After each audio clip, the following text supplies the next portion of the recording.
Alright my friends, so it's time for us to go ahead and fix this annoying error, and we can display real information here on the screen. So the first thing first that we want to go ahead and try to do is to analyze what is going on right here inside our course details. In our course details, what we are trying to do, we are trying to display the information for the course that was clicked on, right? Now here when we are click on the link right here for this course, alright, what you will see the ID of that course here inside the search bar. This is what we have did in the previous video, which is to set up React Router to pass the ID for the course in the link in the search bar. Alright, now how this can be beneficial for us? We are going to use that ID that was passed in the URL to go ahead and search for the item with that ID inside our array, alright, inside the courses array, then try to display it on the screen. So once again, we have the ID.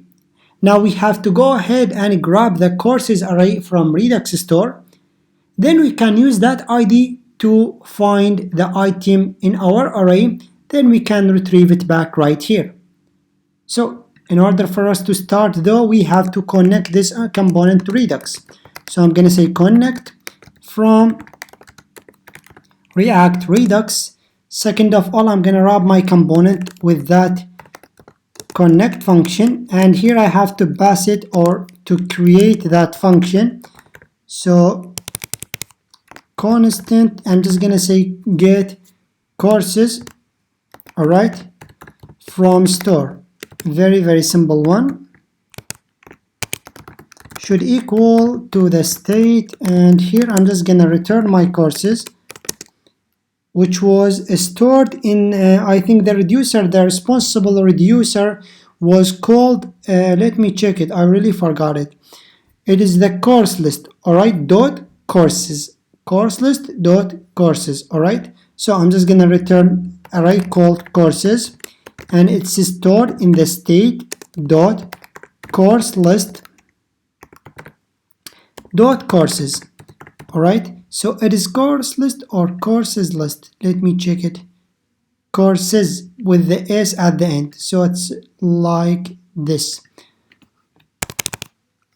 courses. Alright, pretty straightforward. Now we have to use this function right here, and now what we want to do, now we have it as a props for this function, or for this component I mean, and now we can go ahead and destructure it. So I'm gonna remove this one and destructure the entire array called courses. Alright, so courses like this, and now we can go ahead and even log it, but we are not gonna log it right now because we want to first of all solve these errors that we can see in the terminal. Now here we have the array, right, and I have told you that the URL is stored in the the ID was stored in the URL. Alright, so we need to grab this ID from the search bar so we can use it to filter this array. And in order for us to do so, this ID in the URL will be passed in the props as well. And to prove that, what I'm gonna do, I'm gonna comment out this kind of stuff so we cannot see the error anymore. And here I'm gonna get my props back. Alright, just to prove that for you, I'm gonna log it to see what we are gonna get. Alright, so here in our application, I'm gonna say inspect, and here we can see our links.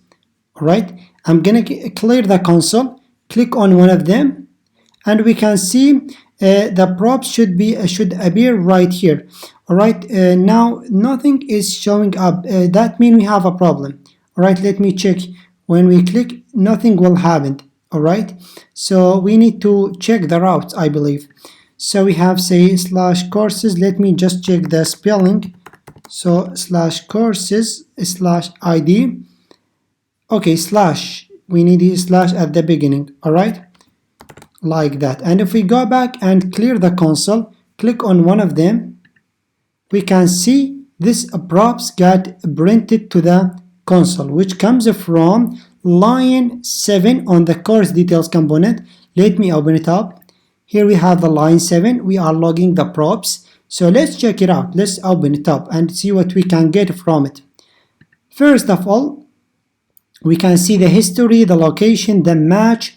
We have our courses array, which comes from this function. What is really interesting for me is the match object right here. I want you to open it up and open the params, which is the parameters that was passed from React router right here in our app.js. Here this ID will be parameters because we have set it as a parameters using this semicolon, all right, or this colon, all right.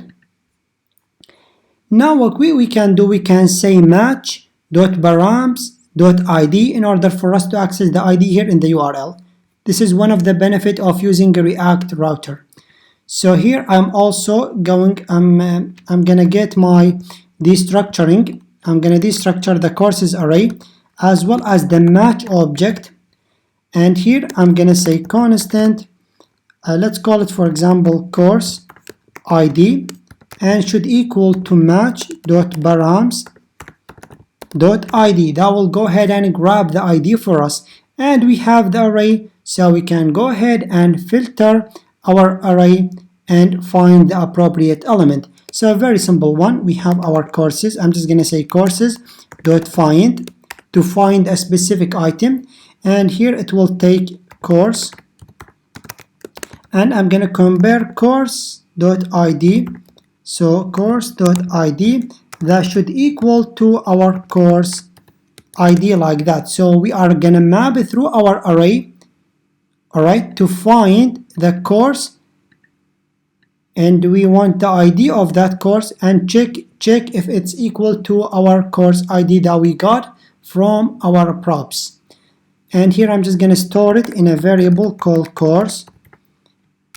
All right, and I'm gonna log it as well so we can see what is the result that we got back.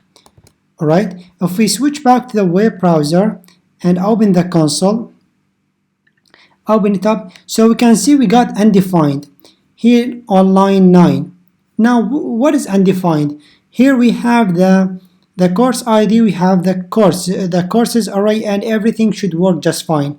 The problem right here, if I am trying to log the course ID, you will understand the problem. So let me show you. Here we got the ID right here, but the problem, this is a string. The course ID, it's a string. It is not a number.